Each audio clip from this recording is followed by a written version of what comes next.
ஹீரோட அப்பா ஹீரோவுக்கு தன்னோட ஃப்ரெண்டோட பொண்ணை கல்யாணம் பண்ணிக்கணும்னு நினைக்கிறாரு. அந்த பொண்ணோட பேரு அருக்காணி. ஆனா ஹீரோவுக்கும் அருக்காணியே சுத்தமா பிடிக்கல. ஏன்னா அருக்காணி அழகா இல்ல அப்படிங்கிறது ஹீரோட எண்ணம். இருந்தாலும் வீட்டுல அப்பா ரொம்ப கட்டாயப்படுத்ததால ஹீரோ அருக்காணியை கல்யாணம் பண்ணிக்கிறாரு. கல்யாணம் ஆனதுக்கு அப்புறமும் ஹீரோ அருக்காணியை பொண்டாட்டி மாதிரியே நடத்த மாட்டாரு. மெட்ராஸ்ல இருந்த ஹீரோவுக்கு பெங்களூருக்கு டிரான்ஸ்பர் கிடைக்குது. அங்க போன ஹீரோ ஜூலிங்கிற ஒரு பொண்ணை பாக்குறாரு. காதலிச்சு கல்யாணமும் பண்ணிக்கிறாரு. 2 மாசத்துக்கு அப்புறமா ஹீரோவுக்கு அம்மாவுக்கு ரொம்ப உடம்பு சரியில்லப்பா, நீ சீக்கிரமா வா அப்படின்னு சொல்லி ஒரு லெட்டர் வருது. ஹீரோ வீட்டுக்கு போய் பார்த்தா அம்மா நல்லாதான் இருக்காங்க. ஆனா அப்பா என்ன சொல்றாருன்னா, அருக்காணியை நீ கூடவே கூட்டிட்டு போ, பெங்களூர்ல உன் கூடவே தங்க வச்சுக்கோ அப்படின்னு சொல்லி அனுப்பி வச்சிருக்காரு. பெங்களூர்ல ரயில்வே ஸ்டேஷன்ல வந்து ஹீரோவும் அருக்காணியும் இறங்குவாங்க. அங்க ஜூலி ஏற்கனவே வந்து ஹீரோவை ரிசீவ் பண்றதுக்காக வெயிட் பண்ணிட்டு இருப்பாங்க. அதனால ஹீரோ யாருக்கும் தெரியாம அருக்காணியை நீ இங்கே இரு, நான் வந்துடுறேன் அப்படின்னு சொல்லிட்டு ஜூலி கூட வீட்டுக்கு போயிடுவாரு. வீட்டுக்கு போனதுக்கு அப்புறமா ஜூலி கிட்ட நான் ஒரு பழைய பெட்டியை விட்டுட்டு வந்துட்டேன், அதை போய் எடுத்துட்டு வந்துடுறேன்னு சொல்லிட்டு திரும்பவும் ரயில்வே ஸ்டேஷனுக்கு போவாரு. அங்க போய் பார்த்தா அருக்காணி இருக்க மாட்டாங்க. ரொம்ப டென்ஷனா வீட்டுக்கு வருவாரு. இப்ப என்ன பண்றதுனே தெரியல, இப்படி தொலைஞ்சு போச்சு அப்படின்னு டென்ஷனா இருக்கும்போதுதான் அருக்காணி காஃபி எடுத்து வந்து கொடுப்பாங்க.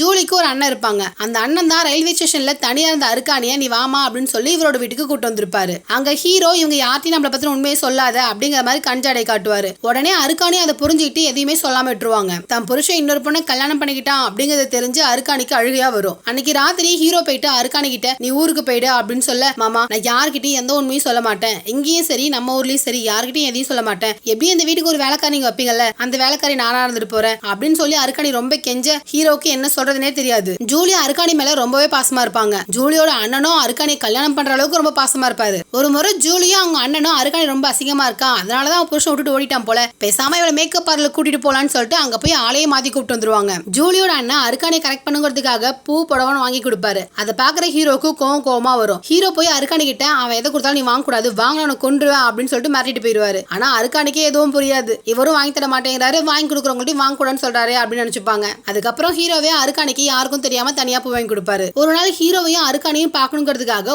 ஊர்ல இருந்து அருக்காணியோட மாமாவும் அப்பாவும் வந்திருப்பாங்க. அருக்காணி அப்பாவையும் மாமாவையும் மேல ஒரு ரூம்ல தனியா தங்க வச்சு எப்படியோ சமாளிச்சுட்டு இருப்பாங்க. ஆனா நடு ராத்திரியில அருக்காணியோட அப்பாவுக்கு எல்லா உண்மையும் தெரிஞ்சு போயிடும். அப்பவும் அருக்காணி தன்னோட அப்பா கிட்ட தன்னோட புருஷனுக்கு சப்போர்ட் பண்ணி தான் பேசுவாங்க. இந்த உண்மையை நீ வெளியே சொல்லாதீங்க பண்ணா கேட்பாங்க. அருக்காணியும் அப்பாவும் பேசிக்கிட்டத கதவுக்கு பின்னாடி இருந்து ஹீரோ கேட்டு இருப்பாரு. இப்படிப்பட்ட நல்ல மனசு இருக்கிற பொண்டாட்டியை நாம தான் அழ வச்சிட்டோம், கஷ்டப்படுத்திட்டோம் நினைச்சு ஹீரோ ரொம்ப ஃபீல் பண்ணுவாரு. ஹீரோ அருக்காணி கிட்ட மனசு விட்டு பேசி அழுது மடியில படுத்திருப்பாரு. உன்னை பாவம் நம்பி வீட்டுக்குள்ள விட்டதுக்கு ஏன் புருஷனே மடக்க பாக்குறேன்னு சொல்லி அடிக்க, அப்போ ஹீரோ ஜூலி கிட்ட அவ ஏன் பொண்டாட்டி தான், நான் தான் அவன் புருஷன் அப்படிங்கிற உண்மையை சொல்லிடுவாரு. இதுக்கப்புறம் ஜூலி ஹீரோவை ஏத்துக்கிட்டாங்களா இல்ல ஹீரோ யாரோட வாழ்ந்தாரு, இதுதான் படத்தோட கிளைமேக்ஸ்.